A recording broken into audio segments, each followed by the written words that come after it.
Salam sejahtera Malaysia, denyut nadi suara rakyat bergema di channel ini. Terima kasih kerana terus bersama-sama di dalam channel ini untuk mendapatkan berita terbaru setiap hari. Bagi anda yang pertama kali berada dalam channel ini, sila pastikan untuk anda menekan butang subscribe, like dan share. Tekan juga tombol notifikasi untuk mendapatkan berita terbaru setiap hari. Denyut nadi suara rakyat bergema di channel ini, berita bermula sebentar lagi. Tuan-tuan dan puan-puan, ada satu nota yang bocor, ada satu nota yang berklasifikasi sulit tahap 1 bocor, yang rahasia tahap 1, tapi itu kita telah terima. Ada satu rahasia betul-betul disimpan supaya tidak bocor. Rahasia ini sebenarnya disimpan supaya tidak bocor, dan rahasia ini sebenarnya kelas 1, tidak boleh diketahui oleh orang. Tapi akhirnya kita dapat tahu perkara ini. Kenapa? Dan akhirnya kerana rahasia yang besar itu bocor, akhirnya kementerian dalam kerajaan sendiri, kementerian luar sendiri telah membuat laporan polis. Persoalannya siapa yang bocorkan? Siapa yang bocorkan sehingga ramai orang tahu? Satu nota diplomatik ini penting. Kalau bocor bahaya, sebab ini antara strategi. Nota diplomatik sulit tersebar. Kementerian luar telah pun membuat laporan polis pada muka. Saya setuju, Kementerian luar patut untuk buat laporan polis. Orang yang berkenaan ini patut ditangkap. Kementerian luar telah membuat satu laporan polis susulan penyebaran satu salinan nota diplomatik bertaraf sulit yang diterima oleh Kedutaan Besar Malaysia di Rabat, Maghribi. Kementerian itu berkata, laporan terbabit bertujuan membolehkan polis menjalankan siasatan lanjut berhubung penyebaran nota diplomatik bertarikh 20 September 2023 itu. Beliau berkata, Kementerian Luar sentiasa menekankan kepentingan memelihara kerahsiaan komunikasi diplomatik dengan negara-negara sahabat dan rakan-rakan antarabangsa yang lain. Tambahnya, penyebaran dokumen berkenaan merupakan satu tindakan yang tidak bertanggungjawab. Hasil siasatan dalaman oleh kementerian ini mendapati penyebaran itu bukan berpunca daripada pihak dalaman, katanya dalam satu kenyataan hari ini. Jadi daripada pihak mana nanti kita akan tunggu, daripada polis lah. Persoalannya apa sebenarnya dalam nota itu? Apa sebenarnya yang tertulis dalam nota itu? Itu saya pikir yang menjadi misteri sekarang yang perlu untuk dijawab. Menurut kenyataan itu lagi, Kementerian Luar sudah memberi penjelasan berhubung perkara terbabit kepada negara sahabat berkenaan dan menyatakan kekesalan atas perkembangan itu.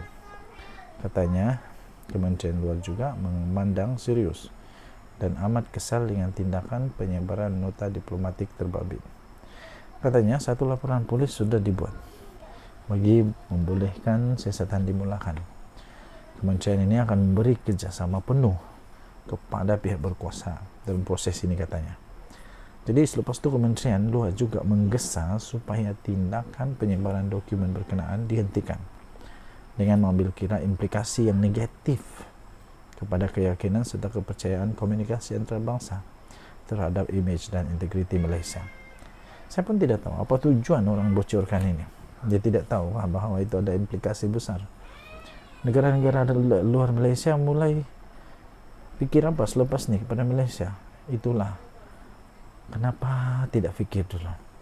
Terdahulu satu salinan nota diplomatik tersebar dalam media sosial yang dipercayai berkaitan isu seorang lelaki mendakwa sebagai warga Maghribi dan berada dalam jalur keturunan Nabi Muhammad.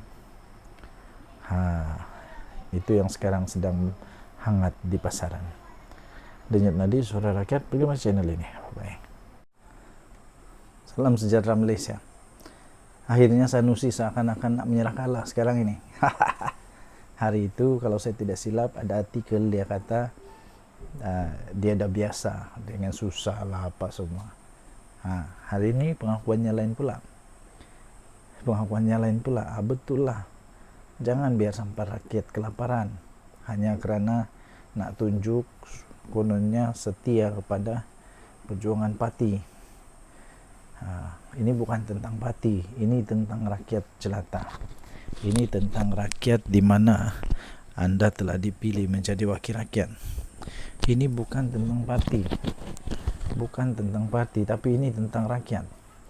Jadi janganlah ego, turunkanlah ego tu sikit. Sanusi kata dia biar wakil rakyat kelaparan dan tertekan. Siapa yang bagi wakil rakyat kelaparan? Siapa yang bagi tertekan? Tak ada siapa pun. Datuk Seri Anwar Ibrahim tak bagi pun siapa untuk lapar, tak bagi pun sesiapa untuk tertekan.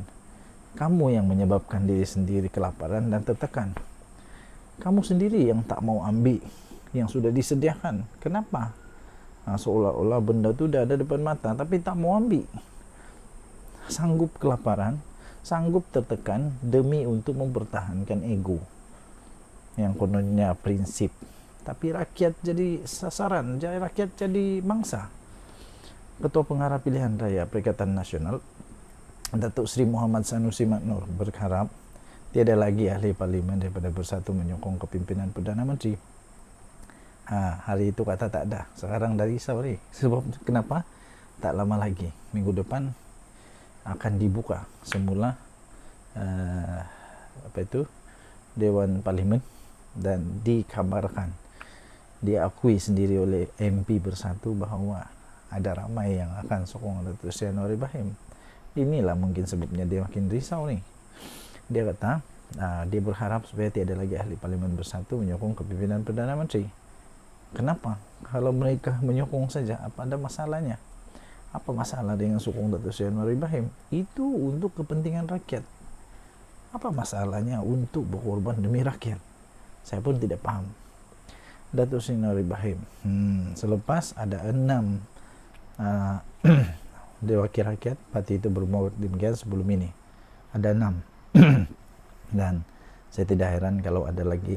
Sebab wakil rakyat yang bijak, yang ada otak, yang berakal, tidak akan mempertahankan diri untuk melihat rakyat di tempat sendiri kebuluran. Untuk apa pertahankan itu? Tidak pun ada apa-apa hasil.